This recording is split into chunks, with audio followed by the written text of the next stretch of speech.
बिस्मिल्लाहिर्रहमानिर्रहीम। अस्सलाम वालेकुम दोस्तों, एक बार फिर से खुश आमदीद। मोहतरम नाजरीन, सफ़र से वापसी पर हम बिस्तरी करना क्यों ज़रूरी है? हम बिस्तरी के शरई आदाब। मोहतरम नाजरीन, जैसा कि हम सब जानते हैं कि खाना पीना इंसान की सबसे पहली और सबसे बड़ी ज़रूरत है। अगर हम खाना और पीना नहीं करेंगे तो फिर हमारा जिस्म और सेहत ज़्यादा अरसे तक बरकरार नहीं रह सकते। बिल्कुल इसी तरह खाने पीने के बाद मियाँ बीवी की शरई मुलाकात नहायत ज़रूरी है। इस शरई मुलाकात को मुक़ारबत हम बिस्तरी मजामा जमा या मियाँ बीवी का तन्हाई में मोहब्बत भरा काम सर अंजाम देना, जो भी नाम देना चाहें दुरुस्त होगा। जब आप मुक़ारबत कायम करते हैं तो आप सुकून और खुशी महसूस करते हैं। जब मियाँ बीवी खुश होते हैं तो एतमाद में इजाफ़ा होता है। दूसरी तरफ जब आप महीनों तक मुक़ारबत नहीं करते, अपने साथी से दूर रहते हैं तो जिस्म में उदास रहता है, जिस्म में दर्द रहता है, जिस्म भारी भारी और चिड़चिड़ापन रहता है। मियाँ बीवी अगर शरई अज़्र के बग़ैर मुक़ारबत में जानबूझकर ताख़ीर किए रखेंगे तो फिर दूसरों में दिलचस्पी बढ़ सकती है। अगर आप अपने साथी को हमबिस्तरी के लिए नहीं कहते तो आपके दरमियान फ़ासले बढ़ सकते हैं। मर्द हज़रात यानी शौहरों को काम के सिलसिले में या जॉब के सिलसिले में घर से बाहर रहना पड़ता है। सफ़र करते करते थक जाते हैं। गैर महरम औरतों पर नज़र पड़ती जाती है। गैर महरम औरतों पर मर्द की नज़र का पड़ना इनकी नज़र को गुनाहगार कर सकता है। इससे बचने के लिए एक हदीस है जिसका मफ़हूम कुछ इस तरह है कि सैयदना जाबिर रज़ियल्लाहु ताला अन्हु से रवायत है कि रसूल सल्लल्लाहु अलैहि वसल्लम ने एक औरत देखी तो अपनी बीवी ज़ैनब रज़ियल्लाहु ताला अन्हा के पास आए। वो खाल को दबागत दे रही थीं। आप सल्लल्लाहु अलैहि वसल्लम ने इनसे अपनी बुशरा ज़रूरत पूरी की। फिर अपनी सहाबा रज़ियल्लाहु ताला अन्हा के पास आकर फरमाया, गैर औरत शैतान की सूरत में आती है और शैतान की सूरत में आ जाती है, लिहाजा तुम में से कोई किसी औरत को देख ले तो अपनी बीवी के पास चला जाए। ये काम इसके लिए दिल से वसवसों को दूर कर देगा। आदमी जब सफ़र से वापस आए तो अपनी बीवी को अपनी वापसी से आगाह कर दे, बल्कि अपने आने की सही वक्त से इसको बाखबर रखे, ताकि बीवी शौहर के लिए खुद को तैयार कर ले और अपने आप को साफ़ सुथरी बना ले, खुशबू लगा ले, बन संवर ले। और मर्द के लिए मशरू है कि सफ़र से वापसी आकर अपनी बीवी से जमा करे, और ख़ास तौर पर जब लंबे सफ़र से वापस आए हो।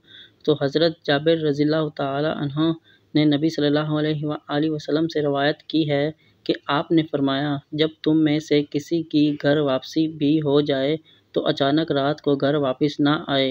नबी सल्लल्लाहु अलैहि वसल्लम का इरशाद है, जब तुम में से कोई रात को सफ़र से आए तो रातों रात अपनी बीवी के पास ना जाए, जब तक कि बीवी अपने बाल वगैरह साफ़ ना कर ले और औरत कंघी चोटी ना कर ले। हज़रत जाबिर रज़ियल्लाहु ताला अन्हु ने कहा है कि रसूल अल्लाह सल्लल्लाहु अलैहि वसल्लम ने मना फरमाया है, आदमी अपने घर वालों के पास रातों रात आए कि अचानक इनके पास पहुंच जाए या इनका बुरा हाल देखे। और रसूल अल्लाह सल्लल्लाहु अलैहि वसल्लम जब सफ़र से वापस होते थे तो अपने बाज़ असहाब से फरमाते थे, अभी ठहरो, रात होने दो, ताकि गंदा हाल औरत कंघी चोटी कर ले। शौहर से ज़्यादा दिन अलग रहने वाली औरत अपने बाल वगैरह साफ़ कर ले, फिर तुम इनसे सोहबत करना। हाफिज़ इब्ने हुजर रहमतुल्लाह अलैह ने इस हदीस की शरह में नुमायाँ फरमा दिया है, जो शख्स अपनी बीवी के पास लंबी गैर हाज़िरी के बाद इनको बताए बगैर आ जाता है, वो अक्सर ऐसी चीज़ों से दे दो चार रहता है जो उसे बुरी लगती है, या तो वो अपनी बीवी को बगैर साफ़ सफाई रखे और मतलूबा ज़ेबो ज़ीनत से खाली पाता है, तो ये बात ज़ौजैन के दरमियान नफ़रत का बाइस होती है। और इसकी तरफ नबी सल्लल्लाहु अलैहि वसल्लम ने इरशाद फरमाया, ताकि औरत अपने बाल साफ़ सुथरे कर ले और कंघी कर ले।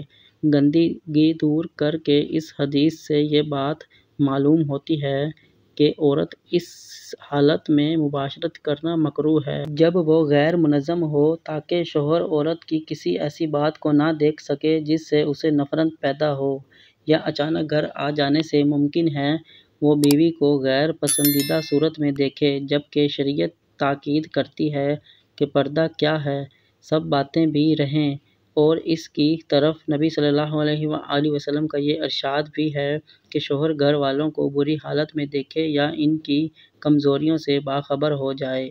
اس لیے ضروری ہے کہ آدمی اپنے آنے کی خبر گھر والوں کو دے دے کہ وہ فلاں فلاں دن وقت گھر پہنچے گا، تاکہ اس قسم کی ممنوع باتوں سے پالا نہ پڑے۔ یہ بھی مناسب ہے کہ عورت زیب و زینت امرا کے شوہر کے اپنی طرف مائل کر لے، تاکہ اس سے نفرت نہ ہو۔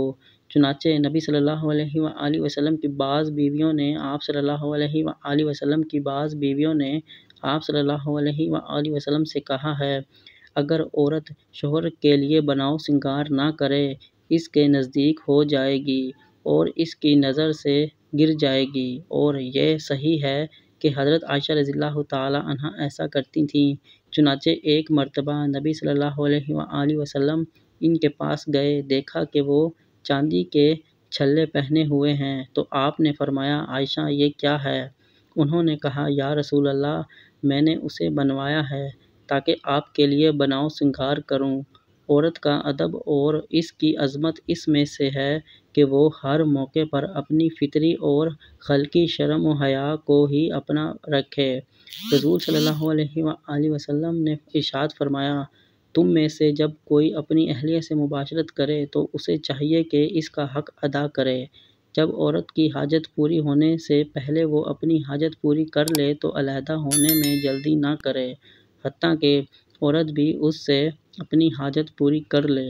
حضرت جابر رضی اللہ تعالی عنہ فرماتے ہیں کہ رسول اللہ صلی اللہ علیہ وآلہ وسلم نے فرمایا، باہم کھیلنے سے پہلے مباشرت کرنے سے روکا ہے۔ میاں بیوی کا باہم ایک دوسرے کو بوسہ دینا، چومنا نہ تو وہ دور جلدی کی اختراع ہے اور نہ مغربی عادات میں سے ہے، بلکہ یہ تو اسلامی طریقہ ہے جس پر ہر دور کے مسلمان کارآباد رہیں۔ بلکہ اسلام نے تو یہاں تک کہا ہے کہ بیوی کا بوسہ لینے سے نہ روزہ ٹوٹتا ہے نہ وضو۔ مباشرت کی ابتدا چھیڑ چھاڑ اور بوس و کنار سے ہو، اس لیے کہ رسول صلی اللہ علیہ وآلہ وسلم نے ارشاد فرمایا کہ تم میں سے کوئی شخص اپنی بیوی پر مثل جانور کے نہ پڑ جائے، بلکہ دونوں کے درمیان پہلے کوئی قاصد ہونا چاہیے۔ پوچھا گیا، اے اللہ کے رسول، قاصد کون ہے؟ آپ نے ارشاد فرمایا، بات چیت اور بوسہ۔ اس حدیث کی بنا پر امام غزالی رحمۃ اللہ علیہ اپنی کتاب میں احیاء العلوم میں لکھتے ہیں کہ جب شوہر خواہش پوری کر چکے تو اسے چاہیے کہ اپنی بیوی کو بھی اس بات کا مزہ دے کہ وہ بھی اپنی خواہش پوری کر لے، اس لیے کہ بعض اوقات عورت کو دیر سے انزال ہوتا ہے، اس لیے اس موقع پر اس سے علیحدگی اختیار کر لینا اس کو ایذاء کا سبب بنتا ہے، بلکہ بعض مرتبہ تو منافرت کا ذریعہ بن جاتا ہے۔ ناظرین کرام، یہ ہماری آج کی ویڈیو ہے جس میں عورت کے ساتھ سفر سے واپسی پر ہم بستری کے عمل کو کیوں لازم قرار دیا گیا ہے، مختلف احادیث کی روشنی میں آپ کو آگاہ کر دیا گیا ہے تاکہ آپ کے علم میں اضافہ ہو۔ تو ویڈیو کو لائک اور شیئر کریں تاکہ آپ کے دوست احباب کے علم میں اضافہ ہو۔ دعا ہے کہ اللہ تعالی ہمیں دین اسلام کو سمجھنے اور سمجھ کر اس پر عمل کرنے کی توفیق عطا فرمائے۔ آمین۔